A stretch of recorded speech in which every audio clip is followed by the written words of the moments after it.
শুধু দর্শক, আমি আজকে মোহাম্মদ শফিকুল ইসলাম তার একটি বিশেষ সাক্ষাৎ নিচ্ছি। তাদের এবার সমিতির সার্বিক উন্নয়নের ব্যাপারে তারা নির্বাচন দিয়েছে এবং তাদের যে সমবায় সমিতি, বহুমুখী সমবায় সমিতি লিমিটেড, এই লিমিটেডের উনি একজন সদস্য, সম্মানিত সদস্য, এবং উনি সদস্য পদে দাঁড়িয়েছেন। ওনার প্রতীক হলো ময়ূর। ওনার কাছে আমরা জিজ্ঞাসা করব, দীর্ঘ প্রায় 20 বছর উনি এই ভাঙড়ির ব্যবসা করছেন।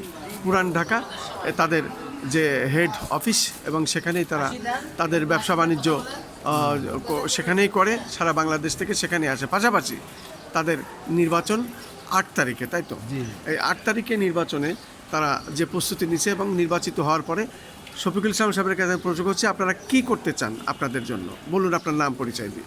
আমার নাম মোহাম্মদ শফিকুল ইসলাম। জোরে বলুন। আমি এই ব্যবসার সাথে জড়িত প্রায় 20 বছর ধরে। আমরা চাইতেছি যে এই যে নির্বাচনটা দিচ্ছি, নির্বাচনের মাধ্যমে আমরা যারা সদস্য আছি, যারা বুড়ারা আছে, তাদেরকে সহযোগিতা করার জন্য আমরা সরকারের কাছে একটা আবেদন, যাতে আমরা এই যে রাস্তাঘাটে পুলিশ হয়রানি না করে, আমাদেরকে পুলিশ হয়রানি করে যেরকম আমরা সমিতি থেকে যাতে আমরা সহযোগিতা করতে পারি, যাতে এরা সবসময় আমাদের পাশে থাকে, তাদের পাশে আমরা থাকতে পারি।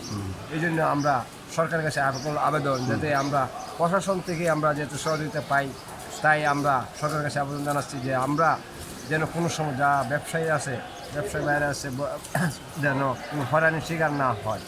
আমরা এই বলেই সরকারের কাছে আবেদন জানাচ্ছি যে আমরা যেহেতু অনেক দিন ধরে আমরা বাঙালি ব্যবসা থেকে ট্যাক্স সরকার বেশি পায়, তাই জন্য আমরা সরকারকে আবেদন করছি যে কোনো ব্যবসায়ী ভাইয়েরা সরকারি যাতে সুযোগ সুবিধা পায় অথবা ঋণের ব্যবস্থা করে, তার জন্য আমরা সরকারের কাছে আকুল আবেদন জানাচ্ছি।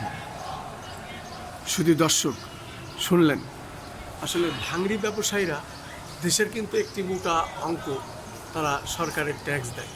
পাশাপাশি তারা ব্যবসায়ীভাবে সরকারের অনেক বিষয় তারা উপকারেতে আসে, যেহেতু ভাঙড়ি লোহা রড এগুলো আবার মিল কারখানায় যায়।